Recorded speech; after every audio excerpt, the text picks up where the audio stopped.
នេះជាមេរៀនគ្រឹះនៃមេរៀន SNR អូខេមេរៀនគ្រឹះនៃមេរៀន SNR ពោះមេរៀន SNR វាពាក់ព័ន្ធជាមួយនឹង candle ឬក៏ទុយវាច្រើនដែលគ្នាយើងមេរៀនគ្រឹះដំបូងគឺល្អយើងចាប់ដើមដំបូងគឺមេរៀនគ្រឹះបើយើងអត់គ្រឹះហ្នឹងយើងដើរទៅមុខគឺអត់ទៅមុខទេដើរទៅអត់រួចទេហើយក្នុងខ្ញុំពាក់ព័ន្ធជាមួយនឹង flow daily និង weekly តើវាដំណើរការបែបម៉េចទៀតគឺខ្ញុំយល់ទាំងគ្រឹះនិងមេរៀនតទៅមុខនៃ SNR ម្ដងតិចម្ដងតិចអូខេនេះខ្ញុំខ្ជិលចេញជាបែកពីអេពីសូតខ្ញុំយល់ថាមួយអេពីសូតទៅវាពាក់ព័ន្ធជាមួយ candle ដូចគ្នាអូខេសម្រាប់គ្នាយើងដែលមិនបានរៀននៃ candle នេះគ្នាយើងអាចអូខេមើលវីដេអូនេះរបៀបមើល flow វាដែរអូខេឥឡូវខ្ញុំចូលទៅដល់ candle របៀបដំណើរការ candle របស់ផ្សារអូខេយើងក្លែកទៅមើល candle Q នេះគឺហៅថា candle bullish មានថា bullish មានន័យថាផ្សារនេះវា candle នេះវា break ឡើងតែយើងក្លែកមើល candle នេះវាហៅថា candle bearish មានថា candle break ចុះ down ចុះដំណើរការចុះ bearish and bullish ឡើង bearish ចុះច្រឡំហ្នឹងគ្នាយើងអាចកត់ចំណាំឬមានសភៅមួយ note ទុកអូខេអាច note ទុកបានឬក៏គ្នាយើងនេះក៏បានដែរបាច់ note ទុកក៏បានតែ note ទុកវាល្អអូខេយើងក្លែកមើលនេះផ្សារ candle នេះវាបានបង្កើតជា bullish វាមុននឹងវា break ឡើងវាបាន open ហ្នឹងមានន័យថា bar candle ដើម្បីឲ្យវាដំណើរការមានថាឲ្យវាឡើងហើយសម្រាប់នេះ close មានន័យថាបិទ candle ហ្នឹងដើម្បីបង្កើត candle ថ្មី open candle ថ្មី bullish ឡើងទៅលើវិញអូខេអាហ្នឹងរបៀបនៃការ candle ដែលវាដំណើរការអូខេយើងក៏លេខទៅមើល candle bearish វិញ bearish វាបាន open នៅលើតែ bullish វា open នៅក្រោមវាប្រចាំគ្នាអូខេមានថាវា open ដើម្បីវា break ចុះ down ចុះ open នេះ close candle ដើម្បីបើក candle ថ្មី open candle ថ្មីដើម្បី down ចុះមកទៀតមានថា bearish មកទៀតអូខេអាហ្នឹងដំណើរការរបស់ candle មានថាដូចវាចប់3នាទីហ្នឹងវាបានបង្កើត candle ថ្មី3នាទីក្រោយវាបង្កើត candle ថ្មីអូខេដូច daily មួយថ្ងៃ candle មួយថ្ងៃវាដើរមួយថ្ងៃហ្នឹងដូចស្អែកអីវាបង្កើត candle ថ្មីអូខេអាហ្នឹងរបៀបនៃដំណើរការនៃ candle របស់វាអូខេហើយសម្រាប់ផ្សារនេះទូ candle bullish ក៏ដោយក៏វានៅ high bearish ក៏ដោយក៏វានៅ high ដូចគ្នា low វានៅ low ដូចគ្នាវាអត់ច្រាស់គ្នាដូច open and close ទេច្រឡំហ្នឹងគ្នាយើងអាចគូឬក៏កត់ចំណាំទុកបានអានេះជាល្អមួយយ៉ាងដែរដែលយើងគួរតែ note ទុកវាអាចនឹងចាំបានយូរអានេះគឺអត់គ្រាន់តែជាកលឹះតិចតួចដែរខ្ញុំណែនាំទេអូខេ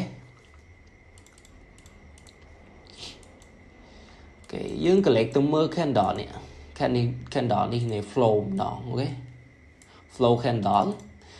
សម្រាប់នេះខ្ញុំដាក់ថា candle weekly មានថា candle អាទិត្យមួយអាទិត្យបានវាបិទម្ដងអាទិត្យក្រោយវាបានបើក candle ថ្មីម្ដងអូខេអានេះអាពណ៌នេះខ្ញុំកត់គូចំណាំជាថ្ងៃច័ន្ទថ្ងៃអង្គារថ្ងៃពុធថ្ងៃពហុថ្ងៃសុក្រអូខេ5ថ្ងៃរឿង trade goal គឺ5ថ្ងៃអានេះជា candle weekly អានេះជា flow candle daily ដែលយើងគួរតែដឹងនិយាយថាយើងរៀនគ្រឹះដំបូងយើងគួរតែដឹង flow ផ្សារតើ flow ផ្សារវាដើរបែបម៉េចទើបយើងអាចរៀន set up ទៅមុខបានបើថាយើងអត់ដឹង flow ថាវាដើរបែបម៉េចទេគឺយើងអត់ដឹងថា set up ផ្សារហ្នឹងទិសដៅទៅណាទេអូខេ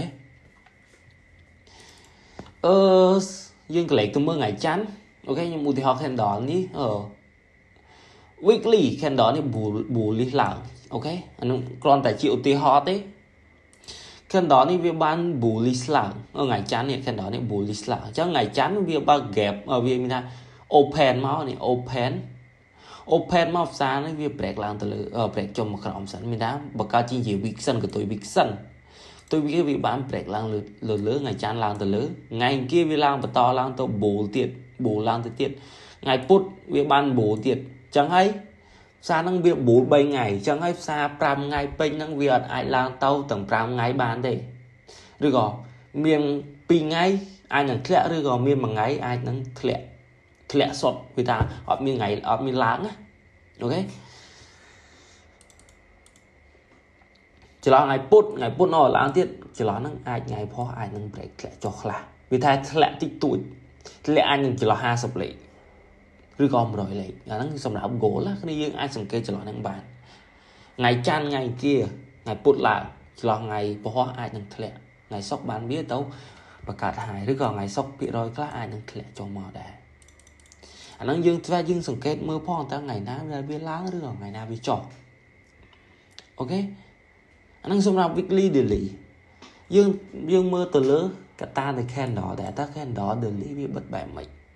ôi theo ngày put này bị bán bật trên chia bù lì tụi mùi bù lì khen đó bù lì tụi mỗi xa ngày phó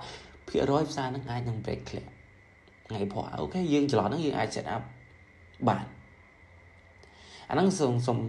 xong khăn dương sừng kết từ mưa flow daily ta daily với bạn bật khen đó dương bẻ mày ở dương ai đang mở trong update upload cõi chấm nhóm ôi chẳng tranh ở video rồi biết mở khen đó delete bạn mấy riêng cô tại set up sẽ delete bạn mấy riêng cô tại set up bài mình ra đôi riêng ngày chán nhận việc bù lang vậy là việc bán bù list khen đó bù list lang lòng quen khen đó lòng quen cho sang ngày put flow với nó thật là ta ngày put ra năng việc bán lang hay việc bán bất chính chỉ khen đó bù lít rồi còn bẻ đi tôi mua xa ngày pop xa bị rồi anh click rồi còn ngày sốc anh click màu ok anh đang sầm nạp dương mơ delete weekly flow nó cứ sầm khăn khăn vậy thế bây giờ che flow cứ space hay sầm nạp median cứ SNR bởi dương cứ mình là phần năng thế chạm chụp nên nào upload rồi